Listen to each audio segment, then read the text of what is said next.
আজকে পর্যন্ত যতটুকু দেখছি পর্যাপ্ত গরু আছে এবং ক্রেতাও পর্যাপ্ত আছে। ক্রেতা হিসাবে আসলে গতকালকে আমি এই কমলাপুর গরুর হাটে এসেছি গরু কেনার উদ্দেশ্যে।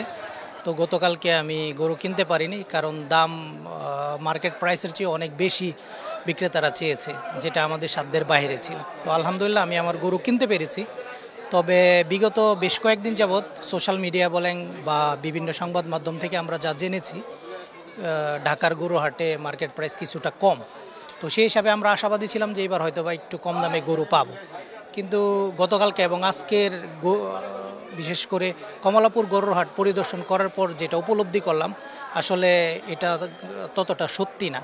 কারণ মার্কেট প্রাইস যত তার চেয়ে বেশি দামে বিক্রি হচ্ছে এবং অ্যাভারেজে মার্কেট প্রাইস ডাউন হয়নি আর কি। তো সেই হিসাবে আমি মনে করি যারা বিক্রেতা আছেন তারা লাভবান হবেন এবং আমরা যারা ক্রেতা আছি আমরা কুরবানি দিব আল্লাহর নামে। সেক্ষেত্রে কিছু টাকা 19 আর 20 আমরা কিনবই, আমরা কেনার জন্যই আসছি। তবে নিউজটা হয়তোবা এতটা সত্যি ছিল না আমার 2 দিনের পরিদর্শনে যতটুকু মনে হয়। তো হয়তোবা কেউ কম দামে কিনেছে হয়তোবা, বাট আমি 2 দিন যতটুকু বিশ্লেষণ করতে পেরেছি মার্কেট প্রাইস ঠিকই আছে এবং বিক্রেতারা আমার মনে হয় লাভবান হবে এবার, অন্তত ঢাকার কোরবানির হাট থেকে। তো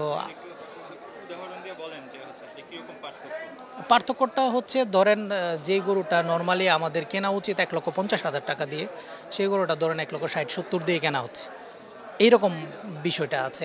আবার কেউ কেউ হয়তো বা ওই একজ্যাক্ট দামেও পেয়েছে, বাট আমার কাছে মনে হয়েছে একটু বেশি আছে। অর্থাৎ একটা গরুর দাম ধরেন 1,50,000, সেটা বিক্রি হচ্ছে 1,60 থেকে 70, অর্থাৎ এরকম একটা ডিফারেন্স আছে। তো সেই ক্ষেত্রে ক্রেতারাই মানে একটু লসের মধ্যে থাকবে, যদিও ক্রেতারা কুরবানির ক্ষেত্রে এটা আল্লাহর নামে আমরা সবাই কুরবানি করি, 10, 15, 20 হাজার বা 50,000 আমরা কেউ ওইভাবে কেয়ার করি না।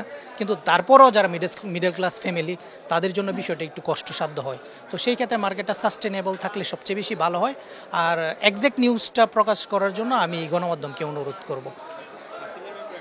ও, হাসিলের বিষয়টা যেটা, সেটা হচ্ছে আমার ব্যক্তিগত মতামত। বিশেষ করে বিগত 4 বছর যাবৎ আমি ঢাকাতে কুরবানি দিচ্ছি।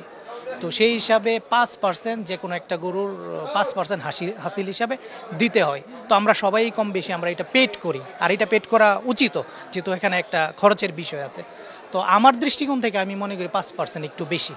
সেটা বিশেষ করে যারা মিডল ক্লাস ফ্যামিলি আছে তাদের জন্য ধরেন 1,50,000 টাকা দিয়ে একটা গরু কিনলে এটার হাসিল সহ 1,57,500 চলে আসে, 7,500। আবার আনুষঙ্গিক আরও অনেক খরচা আছে। তো সেক্ষেত্রে হাসিলটা যদি আরেকটু 1 থেকে 2% কমানো যায়, অর্থাৎ 3% করা যায়, তবে সেটা আমার হিসাবে মনে হয় ঢাকাবাসীর জন্য একটু স্বস্তি হবে। এটা আমার ব্যক্তিগত মতামত।